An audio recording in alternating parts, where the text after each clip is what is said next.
Magandang araw po. Nagyaya po ang aking dalawang anak na maliit na kumain po o mag-almusal po sa palengke.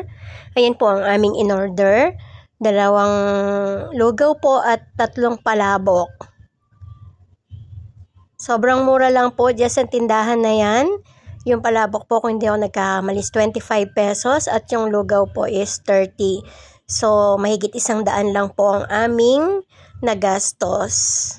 Sabi ko po sa kanila, doon na lang po sa pinakamura. Pumayag naman po ang aking mga anak. Ayan po, sobrang sarap po ng kanilang pagkain. At pag-uwi po namin ng bahay, dumating po yung order po ng aking anak. Ang akala ko po yung pong puppet na po ng 2 maliit na bata. Kaso kay ate daw po yan. So sabi po niya, bayaran na namin at sabi niya kung gusto daw po namin tignan, buksan po namin. So nung binuksan po namin, puro mga pampaganda po ni ate. At nagluto na rin po kami ng aming pong tanghalian. Si tatay po, pinagluto po niya ako ng bulaklak po ng katuray. Dahil yan po ay pampababa po ng sugar. Dahil medyo mataas po ang aking sugar. At nagluto na rin po ako ng pan, yung sobra po namin nung nakaraang okasyon. So, hindi pa po sira. Kaya, niluto ko po at nilagyan po ng margarine. Sayang naman po kung itatapon po namin. At inilagay na po ni tatay yung bulaklak ng katuray na akin pong madalas na kinakain. Dahil nga po sa sobrang taas po ng aking sugar. Kaya, yan na muna po ang aking kakainin. At ayan na po yung mga pan, iniinit ko po at yung bulaklak po ng katuray malapit na rin pong maluto. Yan po ang aking tanghalian. So, wala po si ate, kami lang pong 4, si tatay at ang 2 maliit na bata. At tinakpan na po ulit ni tatay. Yan po, medyo luto na po ang aking pan na alam ko po na paborito po ni Bobot yan. Sayang naman po kung itatapon, hindi pa naman po sira. Kaya sabi ko po kay tatay, iinit ko na lang po para po sa merienda po ng mga bata. At yan po yung handa namin ngayong darating na January 1, nabigay po ni Mayora. Malapit na rin pong maluto lahat ng mga pan na akin pong niluluto. Kaya, yan po, excited na po ang 2 maliit na kainin po yung mga pan nila. At lalagyan ko lang po ng konting asukal pagkaluto po niyan. Ayan, medyo malutong-lutong po sila. At luto na rin po ang aking ginisang katuray. O, last na lang po yan na pan na iluluto ko po. Siyempre po para mas masarap, nilagyan ko po ng margarine. Nirequest din po ng 2 maliit yan na kung pwede po na iinit po yung mga pan. Tinignan ko muna po kung sira pero hindi naman po. Kaya naisipan ko pong iprito at lagyan po ng konting margarine para po medyo may lasa naman po para sa mga bata. Sabi ko nga po kanina, yan po ay merienda ni na Cheche at Bobot.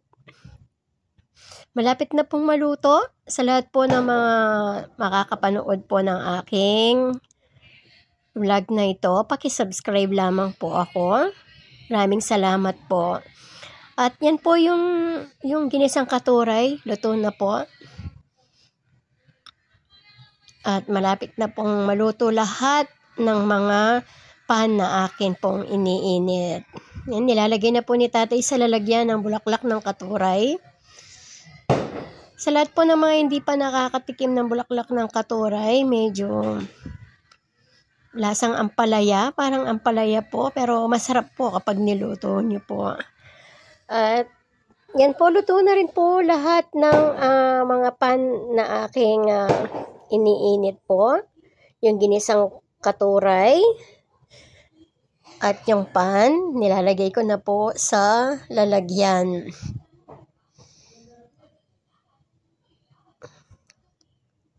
At syempre maya-maya po, ibibigay ko na po kila Cheche at Bubot yung mga naluto po.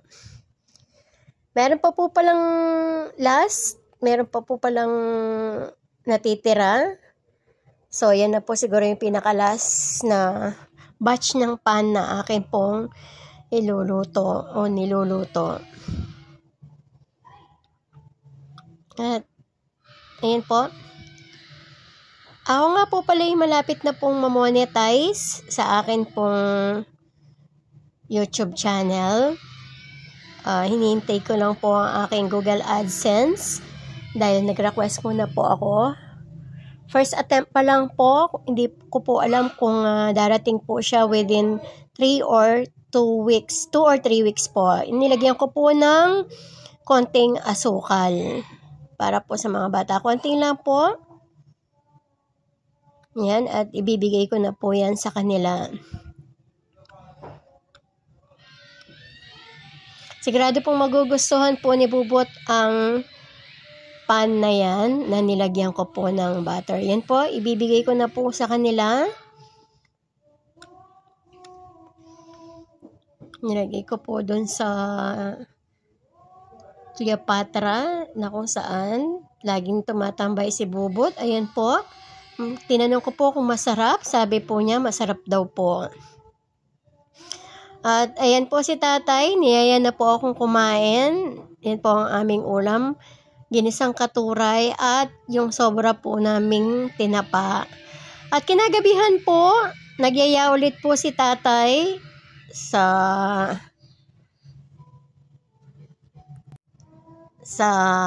Kantong Pag-asa po. Bibili daw po kami ng manok. Ayun po yung mga manok. Sobrang malutong po yan.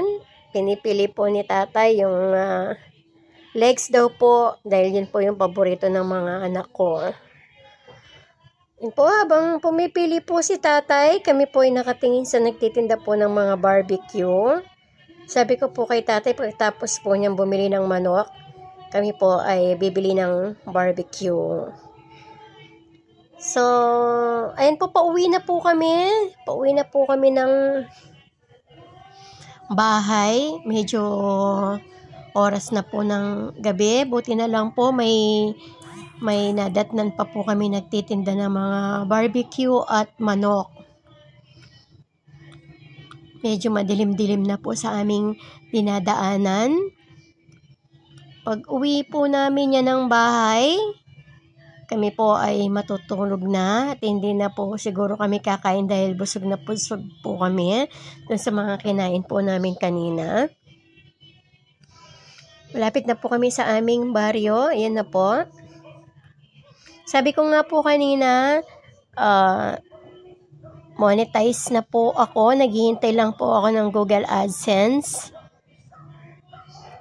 Ayan po si tatay, may binili muna po sa tindahan.